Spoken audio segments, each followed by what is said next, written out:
So welcome to the session. Let's continue from where we left off. I think we've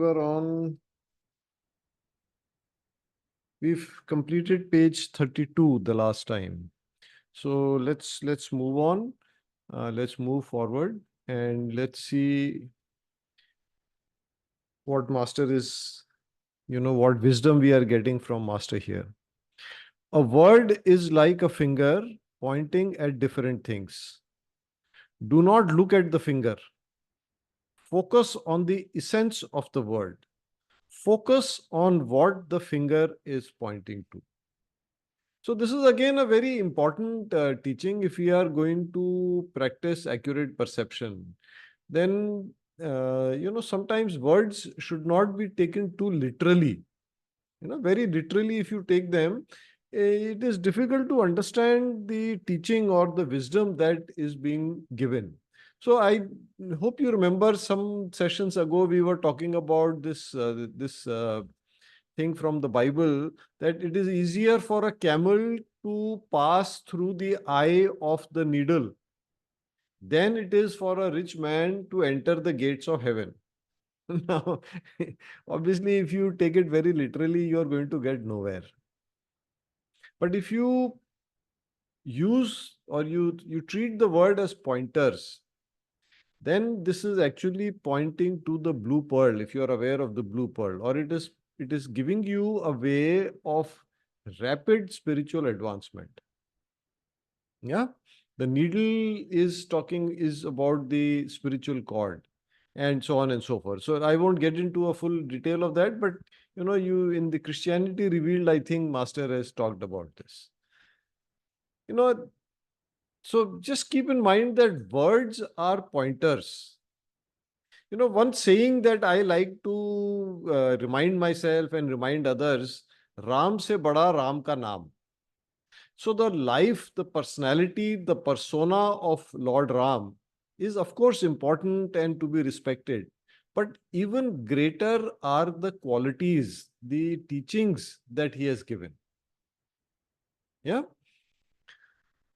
You see, accurate perception, we want to perceive the idea accurately. Or if I'm trying to tell you something, I have a thought or an idea which I'm trying to communicate to you. How do I communicate to you? The only medium I have available are words. But words are limited. Words have limitations. It is hard, difficult to convey the idea or the thought exactly because words have limitations. Also, words have connotations. Connotations means different people have different meanings associated, with those words. You remember there was a sutra somewhere which was saying, be careful of what you say. Words have emotional gunpowder. Yaad hai aapko? I hope you remember this. So this gunpowder is what causes problems, because with the same word, my connotation, my implication, जो मैंने उसके साथ एक emotion को attach किया है, is different. For you, it may be different. Our life experiences, our sanskars, the way we have come across that word, in what context we came across that word, is different.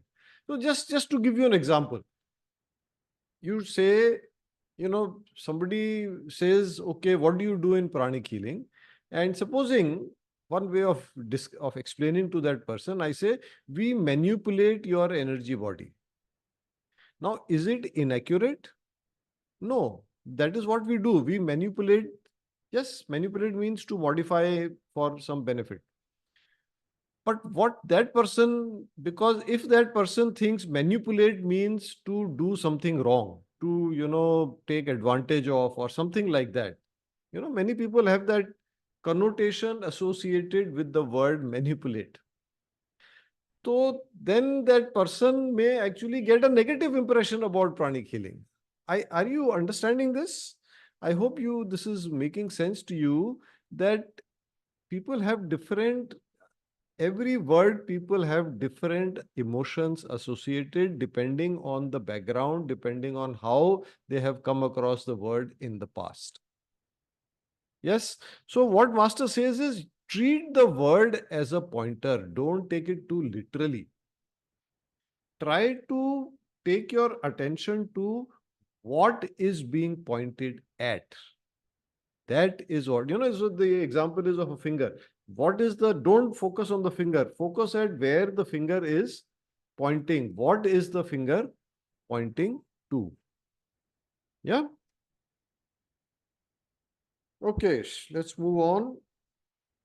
Lying distorts the mental perception, the inner perception of other people. The karmic fruit of this is that one's mental perception will be distorted. Why? Because one has mentally blinded and distorted the perception of others. Let's read the next two more and then we'll discuss them together because they are kind of connected. Every time a person distorts the inner perception of someone else, his inner perception will be distorted. Lies used as excuses must be avoided. Practice a mature type of honesty. So, Master is conveying a lot of, wisdom over here.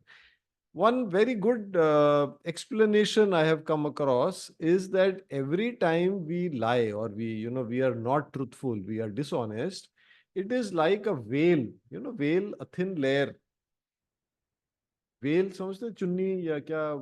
How will you say in Hindi? I mean, some sort of a cover comes over you, your vision becomes distorted. You are lying to someone else. What you are doing, you are distorting that person's perception of the truth. What is the karmic result to you? It is like a veil is coming over your own perception. Now, if you keep doing this, every time you do this, the veil is there. Another layer, another layer, another layer. Yeah. So this then, as if you keep doing this, your own ability to perceive the truth, yeah, your own mental perception will be distorted. And then the second thing Master is talking about here is that, lies used as excuses must be avoided. You see, this is, I don't think any of us will lie blatantly or lie to manipulate somebody or take advantage or something like that. Usually, our lies are sort of innocent. Let's not call it lying, but untruths, our untruths, and they are avoidable. So, for example, excuses. For example, half truths. Half truths meaning it contains exaggeration, it contains misrepresentation. Like I asked somebody, okay, are you doing meditation every day? And that person has not done for last 3 months, but that person says, oh no, today I have not done. Now, what is the impression that person is trying to convey? I do, but today I have not done. But really, the fact is that person is not doing. So this is again a form of untruth. And we do this, I think we exaggerate. Oh, it is awesome. It is awesome. And not everything is awesome in life. You have to be more truthful than that. Third thing that we do, I think, or which can be avoided, is we make promises too easily. False promises, you can say. We make promise. Somebody says, oh, can you do this by tomorrow? Without thinking, yeah, of course I'll do this. You see, what is happening is if you do introspection, mostly you will find that we are doing this either to save face. Why do we make excuses? I've arrived late at a meeting and I make an excuse. Oh, traffic, I got stopped and this. I'm trying to save face, or I'm trying to make the other person think better of me. So person says, can you do this by tomorrow? Yes, I will do it. Well, I know, or maybe I haven't thought about it. But, so I am trying to, these are deeper character flaws that need to be corrected because they reflect insecurity. You see, it is because I am insecure that I will, instead of saying, sorry, I started late. Yes, I will be on time next time. I make an excuse. So if you think about it more, Nupur was asking this question about emotions. This is where emotions are overcoming our mental body, or the emotional body is controlling or overcoming or overpowering the mental body. Just think about it.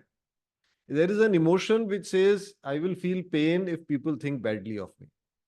Or, if I speak the truth why I am late, it's a little bit of embarrassment. To save that embarrassment, now that is a getting embarrassed is an emotional reaction. So your emotional body says, Kya hai yaar? Why do you want to be Harish Chandra? Just just make an excuse.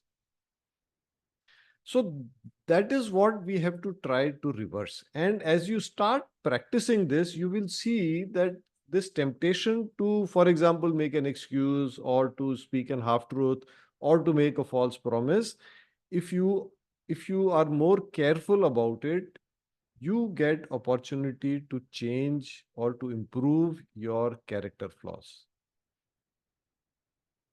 Think about it. It's not may not be obvious, but because the if you go deeper down, you see it is because of some insecurity, some guilt, some this, that, whatever.